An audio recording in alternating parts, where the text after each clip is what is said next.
জোড়া খুন নীরেন্দ্রনাথ চক্রবর্তী। লোভ আমাকে অরণ্যের দিকে টেনে আনে। তারপর অচেনা সেই অরণ্যের মধ্যে ভয় আমাকে দিক বিদিকে ছুটিয়ে নিয়ে বেড়ায়।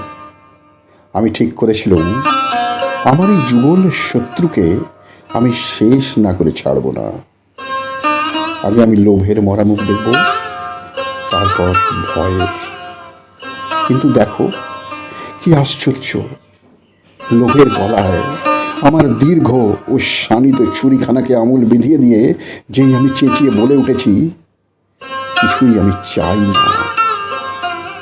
ভয় অমনি চুপসে যাওয়া একটা বস্তার মতো আমার পায়ের তলায় লুটিয়ে পড়ল।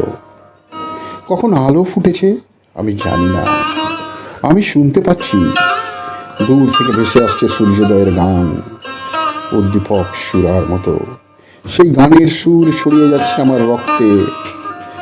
শরীরটা খুব হালকা লাগছে। মনে হচ্ছে একটা মস্ত বড় ব্যাধির থেকে আমি মুক্ত হয়ে উঠলুম।